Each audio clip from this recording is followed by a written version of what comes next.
Assalamualaikum warahmatullahi wabarakatuh. Perkenalkan, nama saya Kakak Rifki dengan NIM 23810707105. Oke, dilanjut kelasnya saya di PGMI 5D. MK-nya yaitu adalah Pendidikan Lingkungan Hidup. Dosen pengampunya yaitu adalah Bu Nur Atikoh, Magister Pendidikan MPD berarti. Oke, di sini saya akan memaparkan jawaban saya yang pertama, itu adalah hubungan timbal balik antara sains, teknologi, lingkungan, dan masyarakat. Oke, jawaban saya itu adalah kesenambungan atau keterkaitan dari beberapa aspek tadi. Yang pertama itu adalah sains. Sains itu memberikan dasar pengetahuan untuk memahami fenomena alam. Terus yang selanjutnya itu adalah teknologi. Teknologi yaitu adalah merupakan penerapan hasil sains untuk memenuhi kebutuhan manusia. Terus yang ketiga itu adalah lingkungan. Lingkungan menjadi tempat di mana penerapan teknologi berdampak baik, positif maupun negatif. Terus dilanjut dengan masyarakat. Masyarakat adalah penggunaan teknologi sekaligus pihak berperan menjaga keseimbangan lingkungan. Terus dilanjut hubungan ini. Nah, hubungan semua itu bersifat siklikal. Ketika sains menghasilkan inovasi, teknologi berkembang.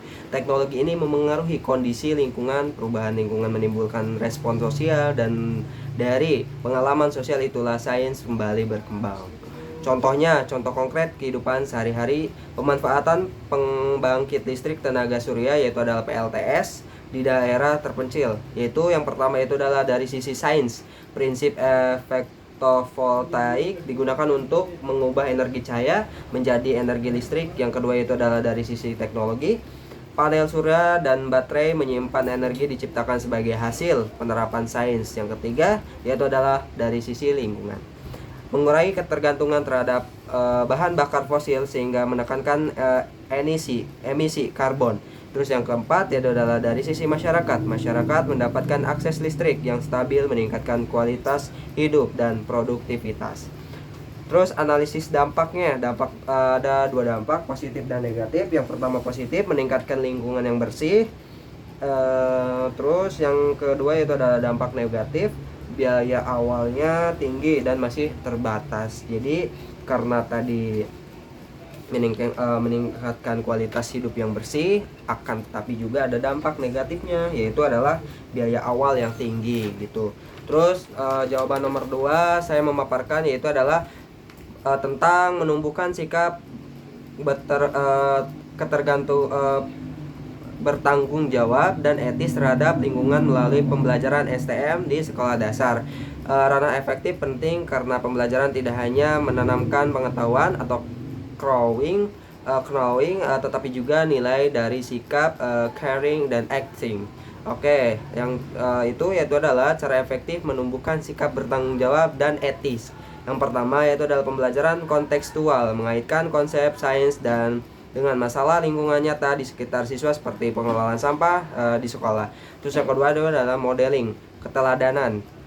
Oke, guru menunjukkan perilaku lingkungan seperti ramah lingkungan seperti hemat listrik atau membawa botol minum sendiri. Terus yang ketiga itu adalah proyek kolaboratif. Siswa dapat diajak membuat karya daur ulang dari bahan bekas, barang bekas. Terus yang keempat yaitu adalah refleksi nilai. Setelah kegiatan, siswa diminta menulis atau berdiskusi tentang pentingnya menjaga lingkungan. Terus yang terakhir yaitu adalah pembiasaan sekolah hijau. Oke, di sini menyediakan bak sampah dan nilai dan lomba kelas paling bersih. Oke, lanjut.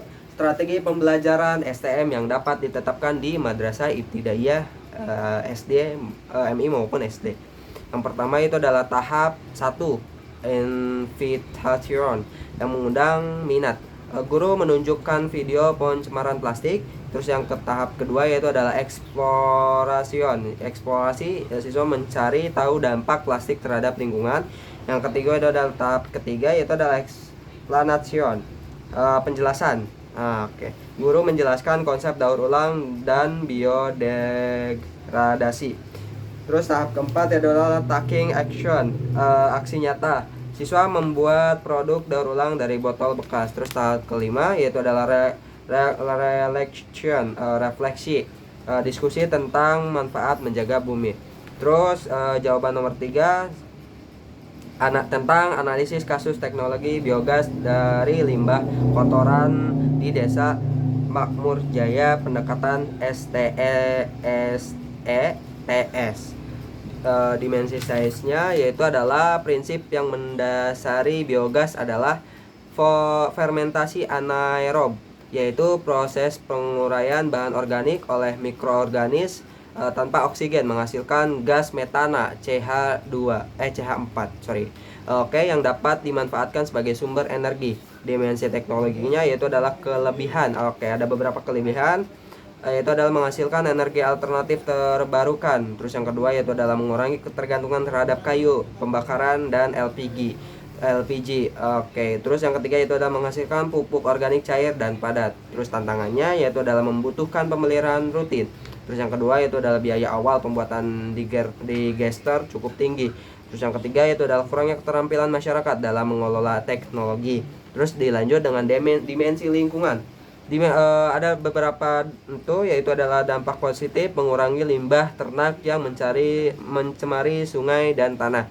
Terus yang kedua yaitu adalah menekankan pengembangan hutan, penebangan hutan untuk kayu bakar. Terus yang ketiga yaitu adalah mengurangi emisi gas rumah kaca dari kotoran ternak. Terus yang selanjutnya yaitu adalah dimensi masyarakat. Ada beberapa, yaitu adalah penyebab pertama yaitu adalah penyebab adopsi lambat. Poin pertama yaitu adalah kurangnya pemahaman terhadap manfaat biogas. Yang kedua itu adanya kebiasaan lama yang sulit diubah. Yang ketiga adalah ketakutan terhadap teknologi baru dan biasanya awal tinggi. Dua yaitu adalah strategi sosial. Poin pertama nomor satu yaitu adalah edukasi partisipatif, mengadakan pelatihan dan demo langsung. Yang kedua yaitu adalah pencontohan sukses, mengembangkan suatu instalasi biogas, pencontohan di rumah warga aktif. Terus yang ketiga itu adalah pendekatan tokoh masyarakat, melibatkan kepala desa terutama ulama setempat untuk memberikan dukungan moral. Yang keempat yaitu adalah sistem gotong royong, pembuatan digestur dilakukan bersama agar biaya ringan. Terus yang terakhir, jawaban yang terakhir yaitu adalah yang keempat yaitu adalah desain proyek sederhana berbasis sains teknologi masyarakat STM. Bisa disebut STM ya. Temanya saya membuat tema kesadaran lingkungan dan pengurangan sampah plastik di sekolah. Nama dan tujuan proyeknya itu adalah EcoBrick Creative. Dari sampah menjadi manfaat. Tujuannya yaitu adalah menumbuhkan kesadaran siswa tentang bahaya sampah plastik. Yang kedua yaitu adalah melatih kreativitas dan kolaborasi melalui pembuatan eco-brick dari botol bekas. Yang ketiga itu adalah mengintegrasikan pengetahuan sains, teknologi, lingkungan, dan masyarakat secara nyata. Yang B yaitu adalah langkah-langkah pelaksanaannya nih. 1. Observasi, siswa mengamati jenis dan jumlah sampah plastik di lingkungan sekolah. Yang kedua itu adalah mengumpulkan bahan botol bekas dan plastik non biodegradable. Yang ketiga itu adalah eksperimen, memasukkan potongan plastik ke botol bekas hingga padat untuk dijadikan eco-brick. Yang keempat itu adalah kreasi produk, menyusun eco-brick menjadi pot tanaman atau hiasan kelas. Yang kelima yaitu adalah presentasi, siswa mempresentasikan manfaat karyanya bagi lingkungan sekolah. 6. Refleksi, diskusi bersama tentang perubahan perilaku dalam mengelola sampah. Terus dilanjut C yaitu adalah keterkaitan unsur STM itu tersendiri, yaitu adalah yang pertama itu adalah sains, mengetahui sifat plastik yang sulit terurai. Yang kedua adalah teknologi, menerapkan eco-brick sesuai inovasi ramah lingkungan. Yang ketiga yaitu adalah lingkungannya sendiri, mengurangi sampah plastik di sekolah. Yang keempat adalah masyarakat, melibatkan warga sekolah dalam aksi bersih-bersih.